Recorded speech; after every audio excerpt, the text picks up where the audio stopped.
Renungan Umat dengan judul Berbagi Hidup, berdasar dari bacaan surat 1 Korintus pasal 11 ayat 17, dilanjutkan ayat 20 sampai 21 yang demikian.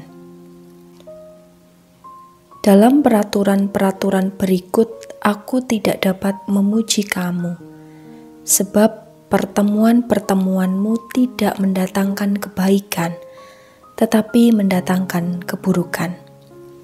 Apabila kamu berkumpul, kamu bukanlah berkumpul untuk makan perjamuan Tuhan. Sebab pada perjamuan itu, tiap-tiap orang memakan dahulu makanannya sendiri, sehingga yang seorang lapar dan yang lain mabuk. Amin. Demikianlah firman Tuhan. Yang berbahagia ialah setiap orang yang mendengarkan firman Tuhan dan yang memeliharanya. Haleluya. Bapak, Ibu, dan Saudara yang dikasihi Tuhan, ketika mengingat tentang kegiatan sebelum pandemi COVID-19 terjadi, biasanya wilayah, kelompok atau komisi tertentu mengadakan kegiatan, dan bersamaan dengan itu juga diadakan perjamuan kasih. Masing-masing membawa sejumlah makanan sesuai dengan kemampuannya untuk kemudian disatukan dengan bawaan yang lain dan dinikmati bersama-sama. Ketika yang dibawa misalnya bukanlah pizza atau Black Forest, melainkan makanan yang sederhana seperti utri ataupun gedok ataupun arem-arem dan yang lainnya, semua bisa merasakan sukacita dalam kebersamaan tersebut. Bagi yang tidak membawa pun juga bisa ikut menikmati. Sungguh indah momen itu, di mana satu dengan yang lainnya saling berbagi dan saling menikmati. Itu merupakan sekelumit gambaran tentang suatu pertemuan yang mendatangkan kebaikan, di mana satu dengan yang lain saling berbagi dan memperhatikan. Melalui permenungan firman Tuhan pada saat ini, rupanya Rasul Paulus kecewa dengan sikap jemaat Korintus. Di ayat 17, Rasul Paulus berkata, "Dalam peraturan-peraturan yang berikut, aku tidak dapat memuji kamu, sebab pertemuan-pertemuanmu tidak mendatangkan kebaikan, tetapi mendatangkan keburukan." Alasannya tertulis di ayat 21, "Sebab pada perjamuan itu, tiap-tiap orang memakan dahulu makanannya sendiri, sehingga yang seorang lapar dan yang lain mabuk." Tiap orang tidak menghiraukan yang lain. Memang tidak dijelaskan apakah mereka tidak menunggu yang lain atau semata-mata melahap makanannya sendiri selama perjamuan. Tetapi yang jelas bahwa itu merupakan perilaku yang salah.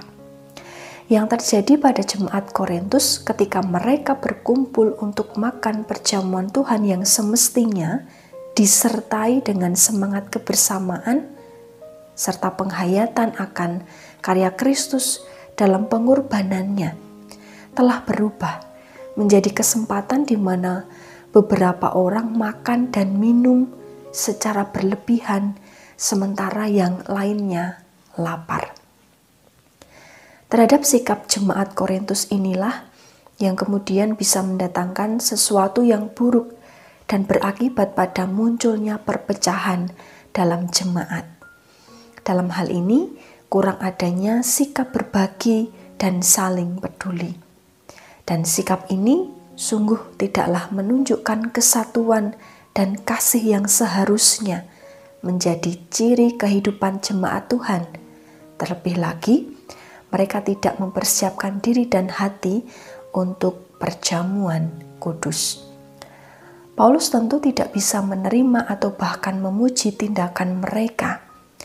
Oleh karenanya, Paulus menjelaskan serta mengingatkan kepada jemaat Korintus tentang perbuatan dan juga perkataan Tuhan Yesus dan kaitannya dengan perjamuan Tuhan. Supaya ketika jemaat berkumpul bukan untuk melakukan keburukan, melainkan untuk mendatangkan kebaikan. Rasul Paulus kembali mengingatkan bahwa Tuhan Yesus Kristus sudah berbagi hidup dengan mengorbankan tubuh dan darahnya menjadi tebusan yang sempurna untuk menyelamatkan manusia dari dosa. Perjamuan kudus merupakan sarana pemeliharaan iman. Jemaat diajak untuk mengingat dan meneladani tentang nilai solidaritas Kristus melalui kematiannya demi keselamatan manusia. Teladan Kristus inilah yang perlu kita hayati. Bagaimana Kristus telah berbagi hidup dalam pengorbanannya melalui tubuh dan darah yang tercurah bagi manusia berdosa. Bapak, Ibu, dan Saudara yang dikasihi Tuhan, kita semua pasti pernah berbagi. Sesuatu yang kita bagikan memang bukan hanya terbatas pada materi, tetapi bisa juga berbagi semangat, berbagi cerita serta pengalaman yang itu bisa meningkatkan imun, berbagi informasi, berbagi ilmu, berbagi waktu dan yang lainnya. Itulah berbagi hidup yang sesungguhnya. Mengapa? Sebab hidup itu terdiri dari banyak sisi, tidak hanya soal materi, tetapi setiap orang juga memerlukan informasi dan dukungan-dukungan dari yang lain. Terlebih di masa pandemi COVID-19 ini, kita semua membutuhkan informasi yang valid, teruji dari sumber yang terpercaya. Baik itu informasi tentang lowongan pekerjaan atau informasi tentang pelaksanaan vaksin, bagaimana teknisnya, syarat mendaftar vaksin, dan lain-lain. Kesalahan yang dilakukan oleh jemaat Korintus tidak menghentikan kasih dan kepedulian kepada jemaat. Paulus terpanggil untuk menegur dan mengingatkan jemaat Korintus untuk menghayati perjamuan Tuhan, juga tentang sikap dan perilaku satu dengan yang lainnya, sesuai dengan teladan pengorbanan Yesus Kristus. Mari kita juga bersama-sama menghayati bagaimana Kristus yang merelakan dirinya berbagi hidup bagi kita untuk keselamatan kita, supaya kita dihidupkan dalam iman dan juga semangat untuk berbagi. Selamat menghayati, salam sehat untuk kita semua. Tuhan Yesus memberkati. Mari kita berdoa. Bapa Surgawi, terima kasih atas firman-Mu yang boleh kami terima saat ini. Melalui nasihat dan teguran Rasul Paulus kepada jemaat Korintus, mengingatkan kembali tentang bagaimana sebuah perjumpaan itu mendatangkan kebaikan.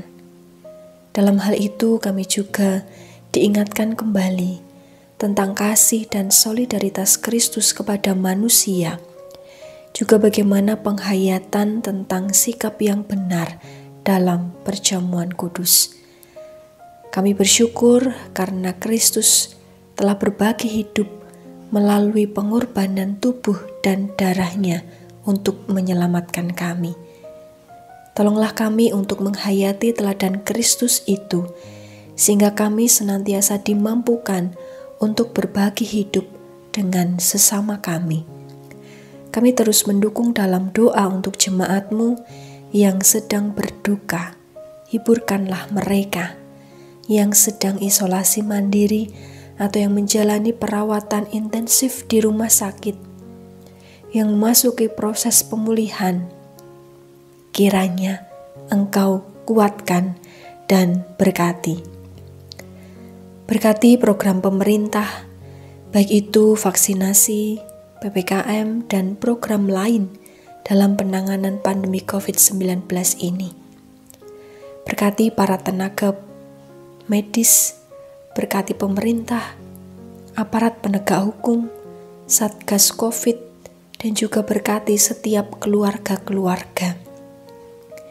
Kami mohon kesehatan dan kekuatan, serta damai sejahtera melingkupi hidup kami. Terima kasih Bapa untuk kesempatan pada saat ini. Kami menyerahkan doa dan perjalanan hidup kami selanjutnya dalam pimpinanmu.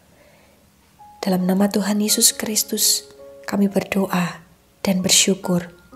Amin.